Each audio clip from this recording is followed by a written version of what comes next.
can't believe it's finally ours. The ultimate artifact. And just in time for the 2025 Showcase Spectacular. That little baby is gonna be our lucky charm this year as we go even further into the infinite across the gaming universe. Gaming, adventure, exploration, that's what it's all about.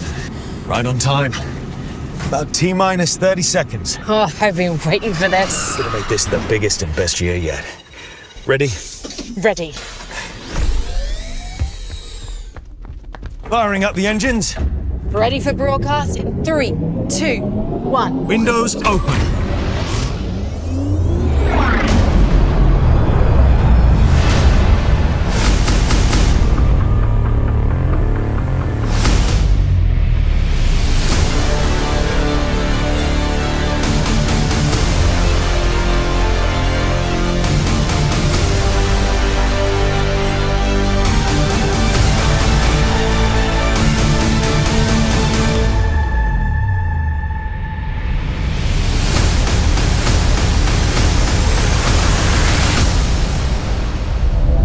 Welcome to the Level Infinite Showcase 2025. I'm Alex Jordan. And I'm Frankie Ward. And we're bringing you along for all things gaming. And all things Level Infinite. We have quite the show coming up for you, so stick around as Frankie and I take you on the ultimate journey across the Level Infinite universe for trailers, dev talks, and behind-the-scenes secrets. That's right. We are taking you on the official guided tour of the most exciting games in the galaxy. And maybe we'll even explore some new spots within our gameverse. You might even win an Alienware laptop and backpack, so stay tuned to the end for a special QR code.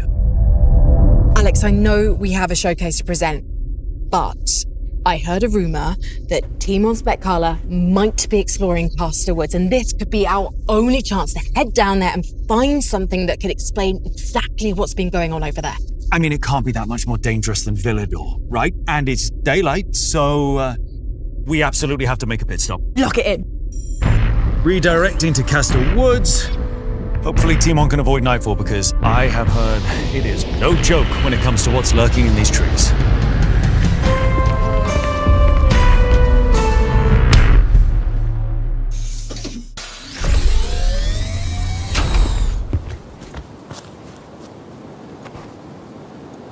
Well, looks like Timon has made himself at home. Either he's gone or he's off exploring. Luckily, if there's anyone who can take down a raging horde of infected, it's probably Timon. I wish I could say the same for you and me. This place looks a lot more dangerous than Villador. Certainly seems like it.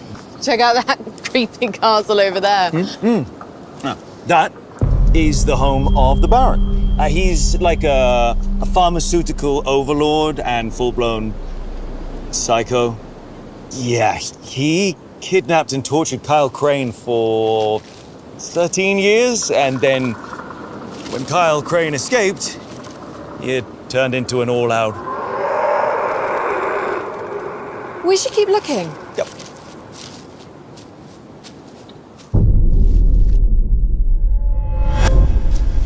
Found it. Alex, we have pushed our luck long enough, and I am not as confident as Timon with a melee weapon. You're right. It's like I can feel the Baron watching us from up there. Well, whatever the Baron has been up to, this should hold the key. It goes further than Kyle Crane. Whatever is out there is big. And angry, scary, and totally heading our way. I will bring this back to the ship and find out what the Baron's been doing around here later. Timon could give a more in-depth tour without us anyway. Time to go.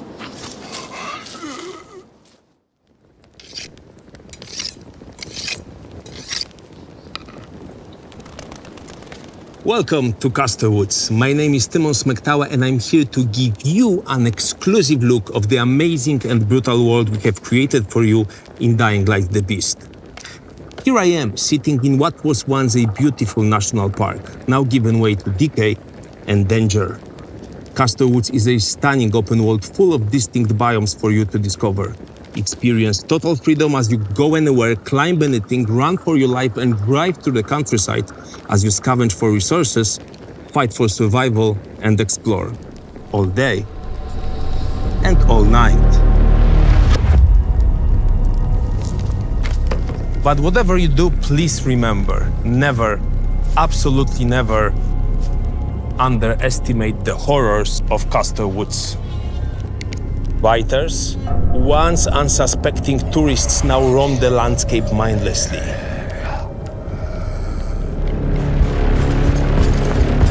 And you will also run into chargers, fast and heavy, so you will have to use all of your tactics and reflexes to defeat them.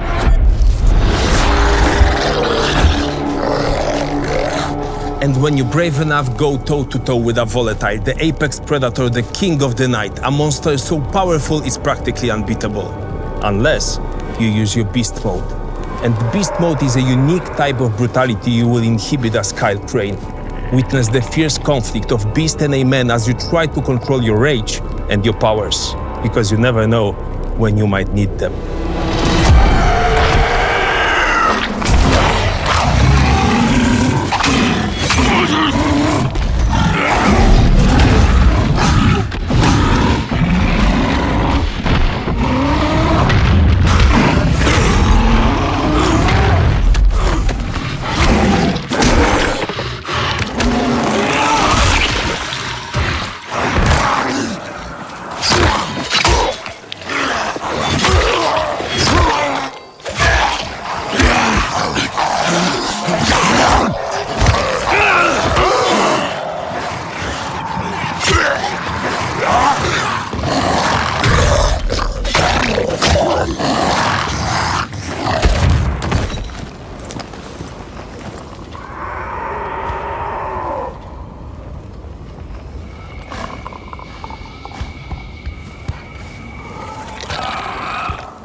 And this is how you survive the night. Keep moving, trust your instincts, and always watch for the shadows. Can't wait to see you in Castor Woods. That was the wild world of Castor Woods, straight from Dying Light, the Beast. Now, it's time to get into the heart of all things Level Infinite. Absolutely. It's what you've been waiting for, and we are starting out incredibly strong. We are indeed. With a well-known survival game you'll soon be able to take on the go. This is Rust Mobile.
Exciting things from Rust Mobile there. I can't wait to take this game anywhere we go, so make sure to follow for more updates. Now, let's keep up that momentum as we take you on this journey through the Level Infinite universe. First, we'll be getting an exciting look at Terminal Brigade. followed by a dive into the locker, the pirate underworld of Davy X. Jones, where death is only the beginning and revenge gets personal. Twice.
Jones, mark the date. We're going public.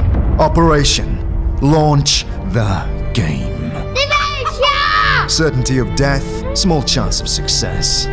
What are we waiting for? Yes, I'm quoting a fantasy dwarf. Now, eyes sharp, ears open. We need flair. We need danger. There'll be blood. Sweat! Tears! Drown them in iron! And worst of all, that. Perfect. The bird is on fire. Anyway, worst of all, that rotten breath of fate down your neck. You thought death was the end.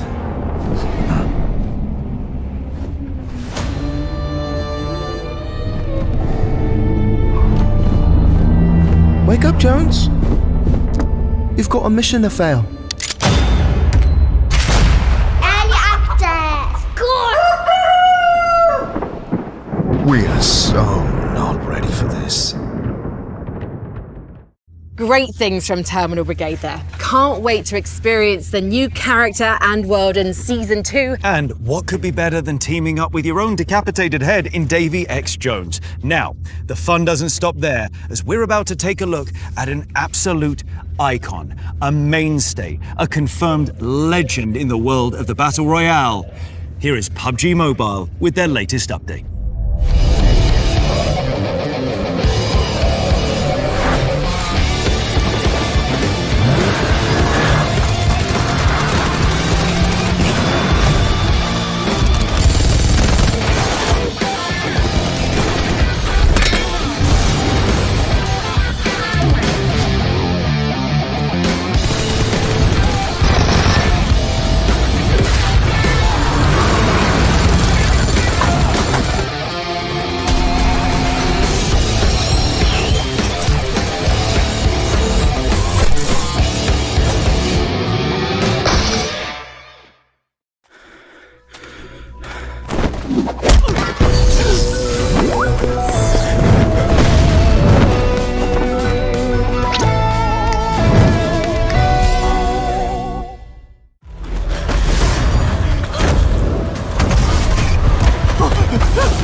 I'm done hiding. What an awesome time to be a PUBG Mobile fan with all the incredible new features heading your way. We cannot wait to drop in and be the last player standing. Now, though, let's take a trip to the post-apocalyptic future where you take control as commander to deploy your secret weapons. Here's Nikke and their new collaboration with Resident Evil.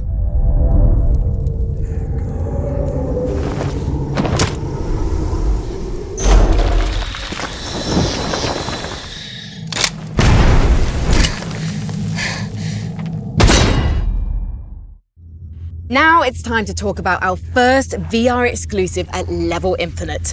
Search for your lost sister as you survive the madness overcoming the frozen north in Dread Meridian. And then we'll take a brand new look at the ultimate co-op heist, Den of Wolves.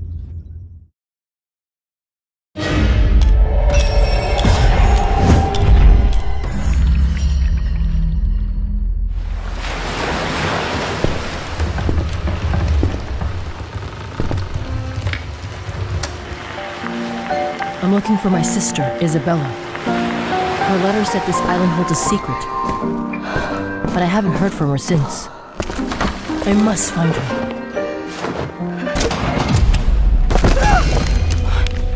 What happened here?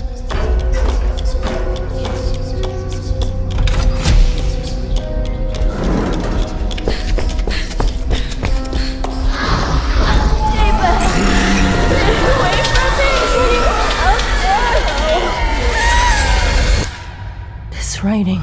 Could that be Bella's? Oh, damn it! No!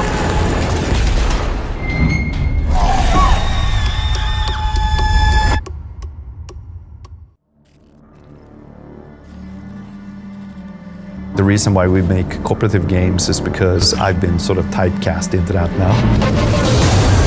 Yeah, we sort of embrace the chaos. 10 chambers. Den of Wolves is a cooperative FPS techno-thriller game, and that includes a lot of mindfuckery. If I can make you feel something specific, that's the goal, basically. Look at him get antsy.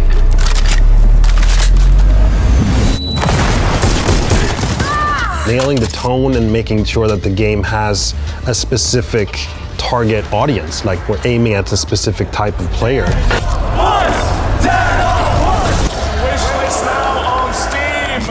Den of Wolves is a game that's gonna try to cater to the heist fantasy, but also cater to players playing with strangers. Splitting the game into two groups, saying like, either you plan the heist, You're in position, or you're there to help out. We're making almost like two games at the same time, but it sort of sits in the same session. It sort of has to be its own thing. Otherwise, why does the project exist if it's not its own thing? It's such a cliche word, immersive, but it is. You hear that all the time about when talking about games. But yeah, I guess immersive is the best way to like just bringing people in and avoiding these things that keep reminding the player that, oh, this is just a game, you know. We take a lot of inspiration from Inception is a good example, or Matrix, where you have an alternate reality or dimensional things.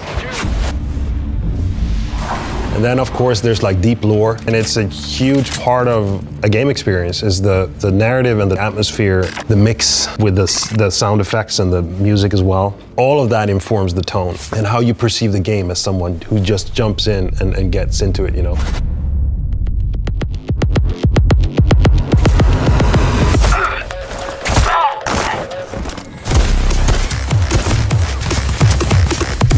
It develops into a sprawling city controlled by corporations, and you have to rely on crime to survive. Everything in the game supports making it appeal to that type of a gamer. It's hard for me to do anything else, you know. It's that. We've got company! Give me 2 seconds! Let's just make games in a way, you know.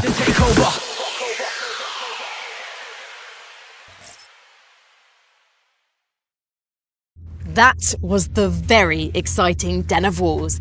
Don't forget to wishlist it right now so you don't miss out. Now, it's time to step into a world torn apart by Mother Nature herself.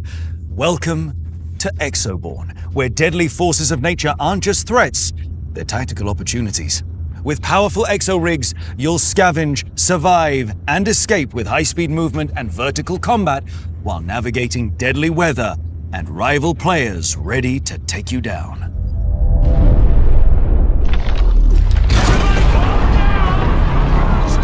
Engaging override in 3, 2,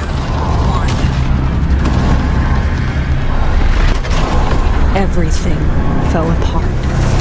Civilization as we knew it is gone. Exoborne warriors, reborn in a new world. Everyone turning on one another. But there is a storm rising.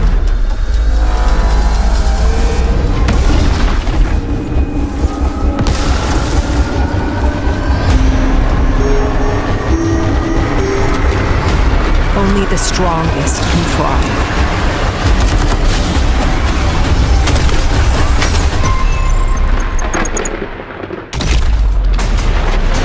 Chaos reigns.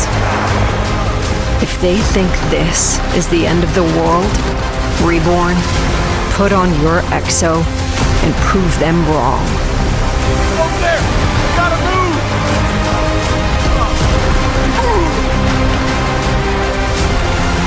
Come on, let's go!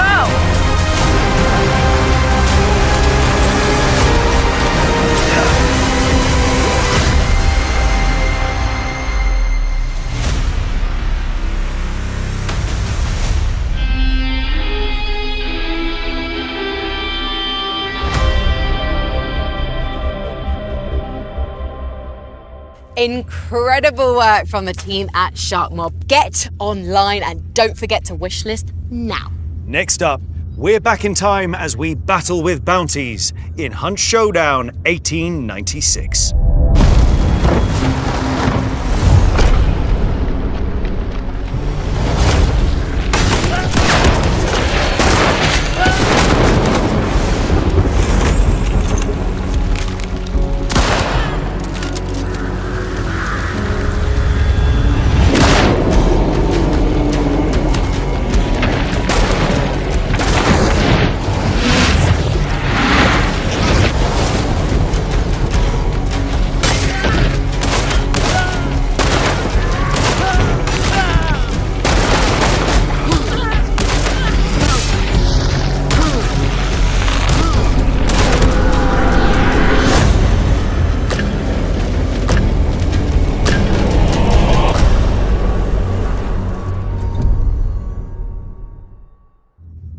Now, Alex, I'm sad to say it might be time for us to say goodbye. Huh? Would you look at that? Oh, I know what that is. So do I. It's a spice harvester from Arrakis. They're usually a pretty essential piece of kit, but this one seems to be in some trouble. Our route says that we're over Arrakis right now. Maybe it kicked out some sort of distress signal and we've picked it up. Well, let's go check this thing out and see what we can find.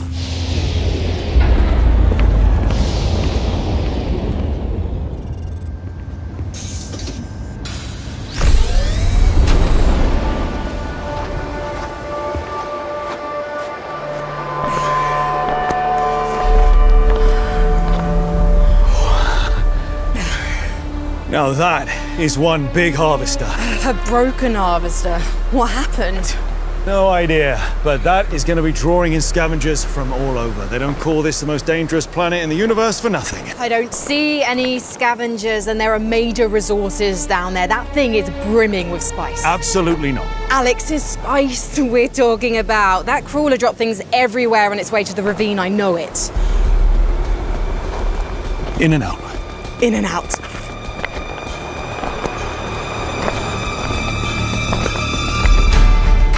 This thing is big up close. What's more, I don't think that distress signal we picked up is coming from this harvester. There is going to be a lot of people interested in this site. Yeah, I think we got a head start due to that signal, but I don't think that's going to last long. We really need to get out of this heat. Just one. Oh. Yes! I promise you this will be worth it. Control the spice, control the universe.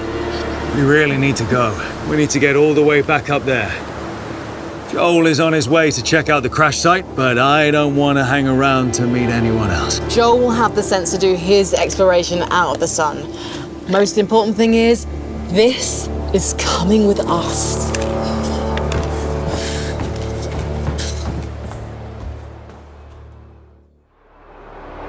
little over 2 months ago, we invited you to Arrakis with the release of Dune Awakening.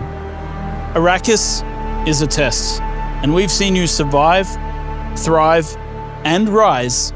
Thank you for being a part of our launch. But the sands of Arrakis are ever shifting. We've been busy updating the game weekly, and sometimes daily, since launch. And soon, a new in-game event will be set in motion, causing a chain reaction that leads to Chapter 2. Today, I'm here to talk to you about the first major update to Dune Awakening. We have a ton of content coming your way, some free, and some as part of the DLC, The Lost Harvest. A carryall transporting a large harvester has been shot down. You will receive a mysterious call from inside the harvester, starting a brand new adventure. The DLC also offers a completely new vehicle to traverse Arrakis. It offers no significant advantage over the base vehicles in the game. Those who buy the DLC will be able to craft this vehicle and share it with their friends who do not own the DLC. In addition, the DLC will include building pieces, armors, and many other cosmetics. The main story, which will always be part of our free major updates, continues in Chapter 2. A series of murders in Arrakeen lead to a hidden chamber deep beneath the Arrakeen archives, and a secret that has been, well, spoilers. Rest assured, the story is free and follows on directly from the main story of the game. The free update will also bring new armors and new content for the Deep Desert, which allows us to create more variety in the weekly refreshes and more dynamic encounters in the world to make it feel more alive than ever.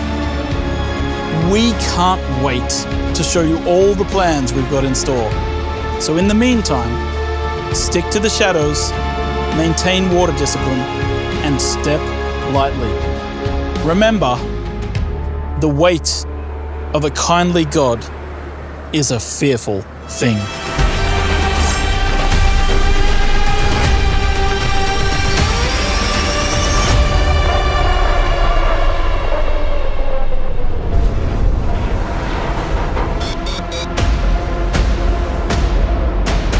The Mithra's in pieces, the cargo's vanished, and no one knows what it really is. Arrakis is full of secrets. Ancient things buried deep. I need your help, stranger. That package is the key to everything. Find it, and don't let anything stand in your way. There's been a string of murders across the capital. I don't know who we can trust. You will work with my investigator and stop this killer before he strikes again.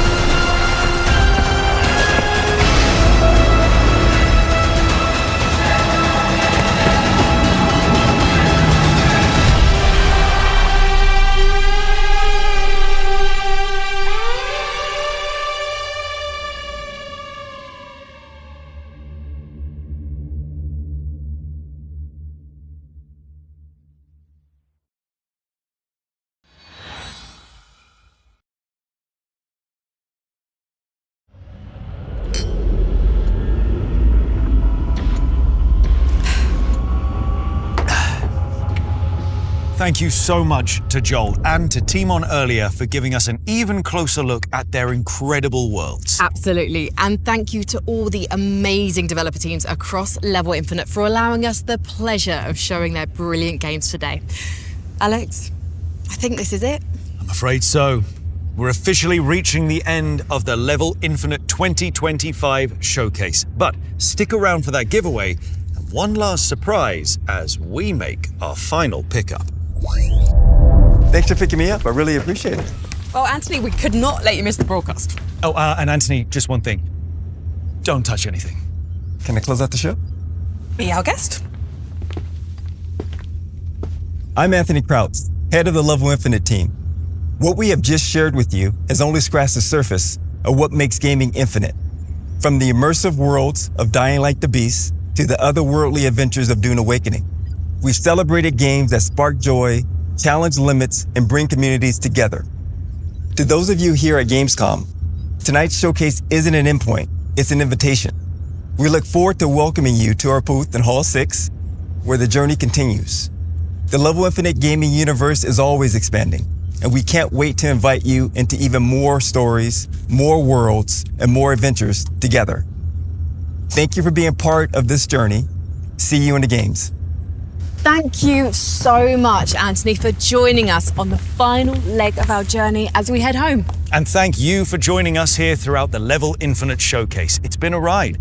Don't forget to scan that QR code and grab your chance at winning the Alienware 16 Aurora gaming laptop and Alienware 16 backpack. And if you're at Gamescom, come say hi. We're in Hall 6. Thank you all so much from us here, and we have some extra special behind-the-scenes content for you to enjoy coming up now. Goodbye for now. Bye. Bye. Can I push the button now? Just one, Anthony. Not that one, Anthony.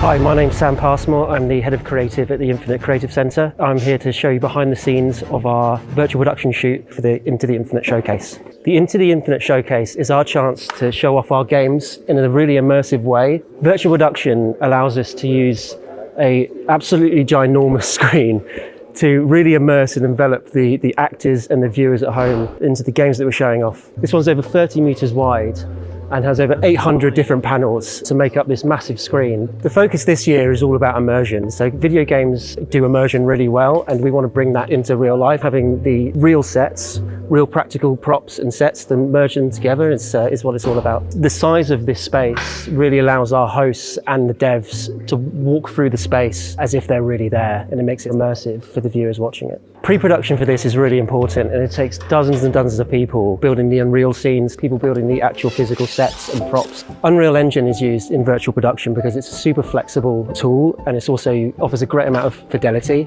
Using virtual production and Unreal Engine make changes on the fly. So if, for example, the weather's not quite right, or the sun's in the wrong place, or that rock isn't quite where we want it to be, we can move that stuff around in real time. It takes a lot of computing power to make this happen, and all these people coming together and with their technical expertise to make Unreal look this good on a screen this good is really impressive. My name is Anthony Krautz. I'm the head of marketing for the Level Infinite brand. This year's showcase is really special to us. We're entering our third year, and every year we've been able to expand what we're delivering to our gamers and our audience. You know, we have some very great studios, and they've been working really hard and delivering the all-encompassing experiences that the Level Infinite brand always promises. You know, this year's showcase, getting the behind-the-scenes, more in-depth insights about what's coming up, why it's special, hearing directly from our game developers themselves, and hearing their vision and getting a better understanding of what the game is going to deliver. Okay,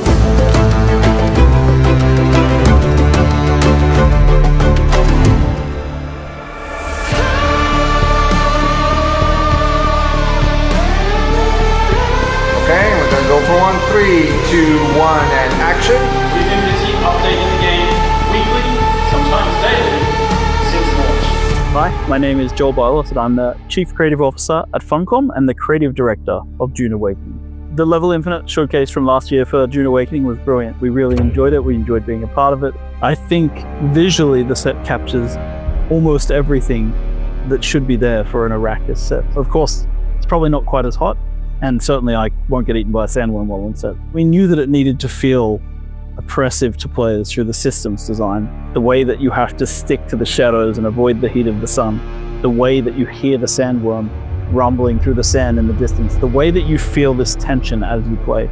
And I think that that tension actually allows people to feel immersed in the world, that they are a part of the world, and that the world feels like it lives even when they're not around. For a game like Dune Awakening, immersion is very important. I think that the showcase, with its dramatic, dynamic sets, is a really good way to give players a taste of how they're going to feel when they play the game. I think people who are playing the game now and then seeing the sets will begin to understand just how true to the game they are and how much it feels like the Arrakis that they're experiencing in the game. Yeah, it felt like I was sort of walking around on Arrakis. We can't wait to show all the plans we've got in store. Generally, our design rule at Funcom for the game is make your designs fit Dune, do not make Dune fit your design. So generally, we start from finding the phrases in the book about the system or feature that we're going to work on, and then we try to find a way to be as true to that as possible while maintaining fun, which tends to be quite a difficult challenge, so we have to iterate on the features until we get them right. Building the world of Arrakis is also about appealing to people on an emotional level. So not everybody has spent time in the desert, but people have been hot, and they understand how it feels to be in a bright sun. So a lot of our translation of immersion and features into the world is about making people feel things that they can feel in the real world in the game. And you can get that from the visuals and the way that the sky is lit. You can also get it from the way things sound in the game. You really get this sort of very visceral reaction to the visuals and sounds in the game. We invited you to Arrakis with the release of Dune Awakening. So during the next year, we're going to be releasing a lot of updates for Dune Awakening. And we've put out a schedule of DLC that you can see on our Season Pass page. The first one coming up is Chapter 2, and that contains both free and paid content for the game. And we're going to talk a lot about that in the coming weeks. If you're looking for a world that can immerse you, if you're looking for a story to experience, if you're looking for a challenge, if you're just looking to be a creative person who builds cool buildings, cool vehicles, or just goes out and explores a world, I think Dune Awakening has something for you. So if you're on the fence, thinking about buying, now's the time. Jump in. There's a world to explore.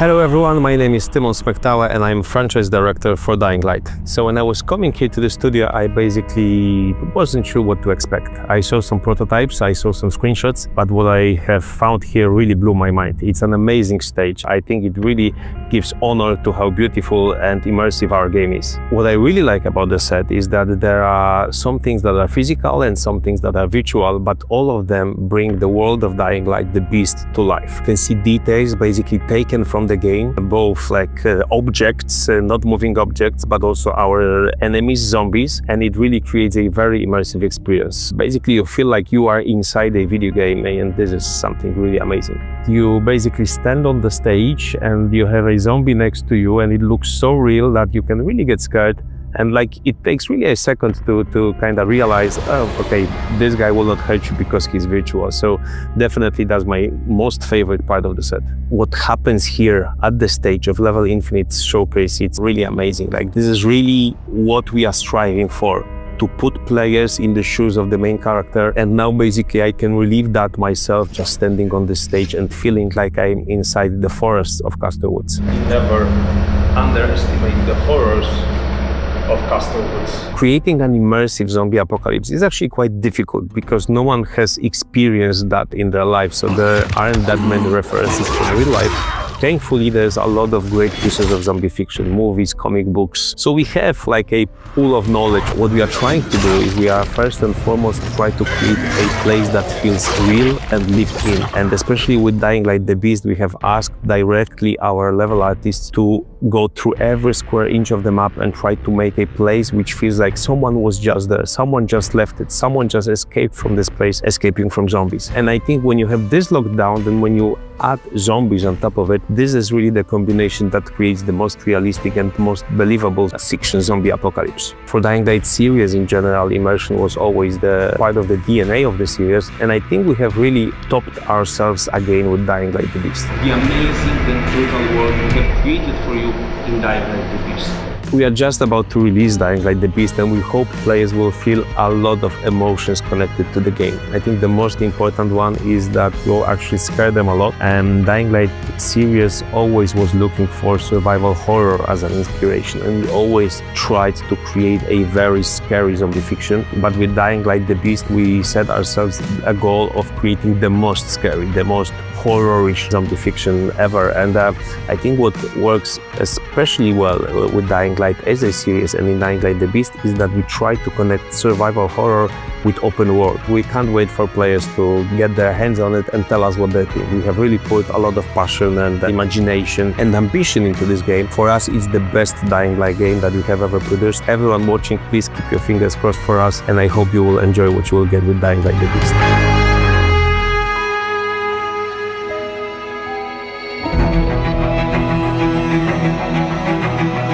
Our games cover all the spectrums of gaming, all the different genres, all the different platforms, and just being immersed in that, we think the showcase delivers that to gamers everywhere. The message we're trying to send to the audience and our gaming communities everywhere is our commitment to delivering on a promise of bringing unique experiences and making sure that our developers have that opportunity to share their vision. You know, Gamescom is a special event. You know, it's the largest consumer gaming show in the world, but it also kind of reinforces why we're in this industry, to give those fans, those gamers, great experiences. It reinforces kind of what we're doing as a brand. The next year of Level Infinite is really about growth and expansion. You know, we've already been able to establish a front line of consistent good content. Now we're looking to expand upon that.